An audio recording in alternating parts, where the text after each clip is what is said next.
मजीद अहमद गोजरी छतबल का रहने वाला वो व्यक्ति जिसके हत्या के बाद सोशल मीडिया पर लोगों ने हैरानी जताई और ये कहा, एक जाना माना चेहरा जिसकी हत्या श्रीनगर में मदीना कॉम्प्लेक्स के अंदर की जाती है और इनिशियली ये कहा गया कि हो सकता है किसी गैंग राइवलरी की वजह से उसकी हत्या की गई है। उस मामले में अब जुवेनाइल जस्टिस बोर्ड ने चार्जेस फ्रेम किए हैं एक माइनर के अगेंस्ट। ये कहा जा रहा है कि ये चाइल्ड इन कॉन्फ्लिक्ट विद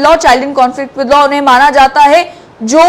व्यक्ति जिस समय ये क्राइम हुआ उस समय 18 साल से कम उसकी उम्र थी, तो माइनर कहा जाए, उस माइनर के अगेंस्ट चार्जेस फ्रेम किए गए हैं। इनिशियली जब इन्वेस्टिगेशन हुई इस हत्या के मामले में तो पुलिस का ये कहना था कि ये गैंग राइवलरी का मामला हो सकता है, लेकिन उसके बाद जो है एक चार्जशीट फाइल की गई स्टेट इन्वेस्टिगेटिंग एजेंसी के द्वारा अभी जून 23 को under unlawful activities prevention act, और बोर्ड ने भी चार्जेस फ्रेम किए हैं इस माइनर के अगेंस्ट। ये बताया गया कि 2 मेंबर्स प्रोस्क्राइब टेरर आउटफिट आतंकी संगठन टीआरएफ के, जिसमें मेहरान शाला नवाकदल का रहने वाला और बसीद राशिद डार जो कि कुलगाम का रहने वाला है, उसके साथ में ये माइनर भी इन्वॉल्व था उस सिविलियन किलिंग में। इन्वेस्टिगेटिंग एजेंसी ने जब इन्वेस्टिगेशन की तो ये कहा कि मजीद अहमद गोजरी जिसकी हत्या मदीना कॉम्प्लेक्स में दिन दहाड़े पिछले साल अक्टूबर के महीने में की गई थी, जो व्यक्ति छतबल का रहने वाला था, उस मामले में initial investigation Srinagar district police ने की थी और उसके बाद पिछले साल ही अक्टूबर 23 को एक स्पेशल इन्वेस्टिगेशन टीम बनाई गई थी, जिस स्पेशल इन्वेस्टिगेशन टीम का काम यही था मालूम करना कि हत्यारे कौन है। उसके बाद जो है एसआईए ने भी इन्वेस्टिगेशन इस मामले में की। जो सिट थी उसे हेड कर रहे थे डिप्टी सुपरिटेंडेंट पुलिस, जिन्होंने केस की मोडालिटीज को फिगर आउट किया और ये जो जुवेनाइल है, ये जो माइनर है, इसे भी अप्रीहेंड किया, इसे भी पकड़ा। जिस समय मजीद अहमद गोजरी की किलिंग हुई थी, लोग हैरान इस वजह से थे क्योंकि वो डाउनटाउन में एक जाना माना चेहरा थे। इनिशियली यही अफवाहें उड़ रही थी कि हो सकता है कि गैंग राइवलरी का कोई मामला हो, लेकिन उस समय आपको याद होगा कि पिछले साल अक्टूबर में सिविलियन किलिंग्स हो रही थी और आतंकी जो है अलग अलग सिविलियंस को कश्मीर घाटी में निशाना बना रहे थे।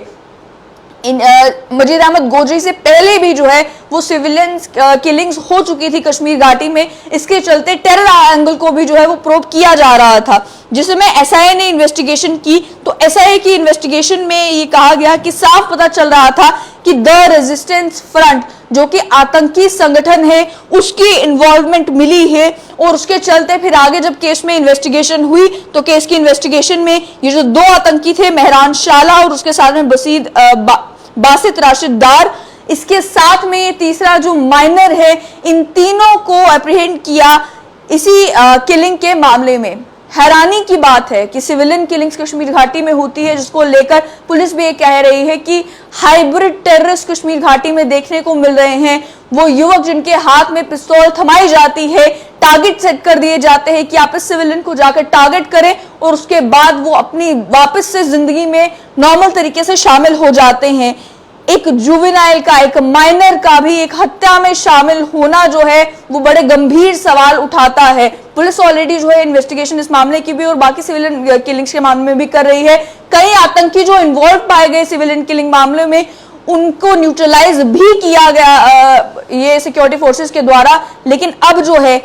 एक जुवेनाइल का भी इस केस में इन्वॉल्व पाना काफी गंभीर सवाल खड़े करता है। चार्जेस फ्रेम कर दिए गए हैं, लेकिन जहां तक माइनर का केसेस होते हैं और साइड में child in conflict with law, इन मामलों में जो अक्सर देखने को भी मिलता है कि ऑफेंस जितना मर्जी गंभीर हो, पेनल्टी जो है वो एक्सट्रीम नहीं होती। लेकिन इस मामले में भी अभी इन्वेस्टिगेशन होगी, आगे चार्जेस तो फ्रेम कर दिए गए हैं, आगे देखना ये होगा कि सजा क्या मिलती है।